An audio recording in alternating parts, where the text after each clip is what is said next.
কক্সবাজারে পর্যটকে উপচে পড়া ভিড়, দিন দিন বাড়ছে পর্যটকের সংখ্যা। তবে কক্সবাজারমুখী পর্যটকদের যাতায়াত সুবিধা চিন্তা করে ঢাকা থেকে কক্সবাজার রুটে আরো নতুন ট্রেন চালু করতে যাচ্ছে বাংলাদেশ রেলওয়ে।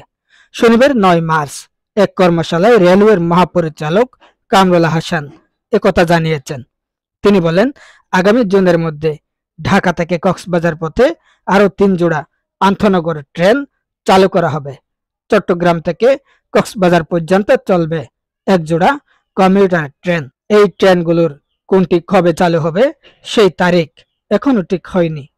৩,৫৫৩ কিলোমিটার রেলপথের দৈর্ঘ্য উল্লেখ করে কর্মশালায় জানানো হয়, সারা দেশে ৩,১১১টি লেভেল ক্রসিং এর মধ্যে অনুমোদনহীন ১,২২৫টি, লোকোমোটিভ ৩০৯টি, যাত্রীবাহী কোচের সংখ্যা ১,৯৯৫টি, মালবাহী ওয়াগন ৩,০৩৪টি। ৩৩৭টি স্টেশনে রয়েছে ৪ ধরনের সিগন্যালিং ব্যবস্থা। বর্তমানে রেল স্টেশনের সংখ্যা ৫০৭। প্রতিদিন যাত্রীবাহী ট্রেন চলে ৩৬৭টি। মাসে মোট যাত্রী বহন ৭৩.৫ মিলিয়ন। দিনে মালবাহী ট্রেন চলে ৪২টি। বার্ষিক পরিচালন আয় ১,৭৮৩ কোটি ও ব্যয় ৩,৮৮৫ কোটি টাকা। বর্তমানে রেলওয়েতে ২৩,২৩৪টি শূন্যপদ থাকার কথা তুলে ধরে কর্মশালা জানানো হয়। প্রতিষ্ঠানে ভূ সম্পত্তির পরিমাণ ৬১,৮২০ একর। অবৈধ দখলকৃত রেলভূমি ২,৪০১ একরের বেশি। বর্তমানে ১১০টি আন্তনগর ট্রেনের টিকিট ১০০ স্টেশনে অনলাইনে বিক্রি হচ্ছে। ক্যাটারিং সার্ভিস থেকে বছরে রেলওয়ে আয় হচ্ছে ১,২৭,০০,০০০ টাকা।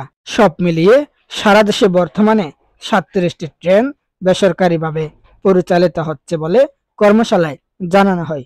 গুরুত্বপূর্ণ করিডোর, সিঙ্গেল লাইন সেতু, ক্যাপাসিটির সীমাবদ্ধতা, রক্ষণাবেক্ষণ প্রতিবন্ধকতা সহ বাংলাদেশ রেলওয়ের ১৫টি প্রতিবন্ধকতা তুলে ধরে অনুষ্ঠানে জানানো হয়, রেলের চলমান প্রকল্পের সংখ্যা ২৮।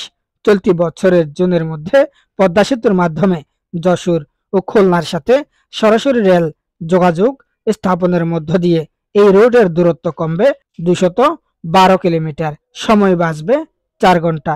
জুনের মধ্যে ঢাকা কক্সবাজার রুটে আরো ৩ জোড়া আন্তনগর ট্রেন ও চট্টগ্রাম কক্সবাজার রুটে কমিউটার ট্রেন চালু হবে।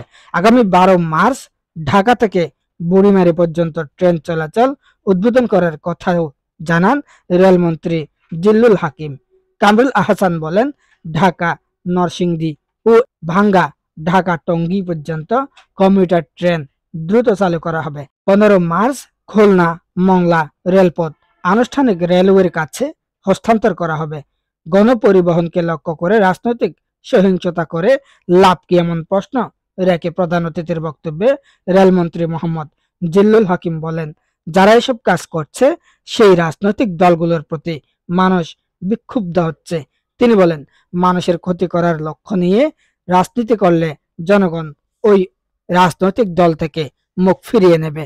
রেলের যাত্রী নিরাপত্তার সার্বিক বিষয় তুলে ধরে তিনি বলেন, রেলে আমার ব্যক্তিগত চাওয়া পাওয়ার কিছু নেই, মানুষের কাছে রেল সেবা পৌঁছানোই আমার একমাত্র চাওয়া। টিকিট কালোবাজারিদের ধরতে সর্বোচ্চ চেষ্টার কথা জানিয়ে রেলমন্ত্রী বলেন, আসন্ন ঈদে যাত্রীদের কালোবাজারি মুক্ত টিকিট সেবা দেওয়ার চেষ্টা করব। দায়িত্ব পালনে কোন রকম অবহেলা সহ্য করা হবে না। যখন বুঝব আর কাজ করতে পারবো না, তখন নিজ থেকেই দায়িত্ব থেকে সরে দাঁড়াবো।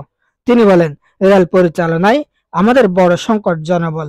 প্রধানমন্ত্রীর ঘোষণা অনুযায়ী রেলের জমি কে দখল করেছে তা দেখার দরকার নেই, দখল হওয়ার জমি ফিরিয়ে আনতে হবে।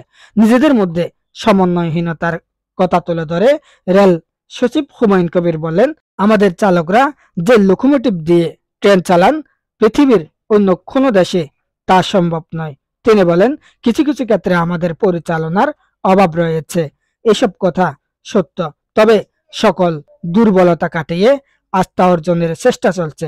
ব্যর্থতার দায় নিয়ে মন্ত্রী সচিব ও মহাপরিচালকের চলে যাওয়া তো সমাধান নয়, রেলে গোপনীয়তা বলতে কিছু নেই। গণমাধ্যমে প্রতিবেদনের কারণে রেলের ইমেজ ক্ষতিগ্রস্ত হচ্ছে আমাদের কাছে তা মনে হয় না। সত্য তো দিতে হয়, সত্য কথাই গণমাধ্যমে আসছে। সবাইকে জবাবদিহিতার আওতায় আনার চেষ্টা করছি।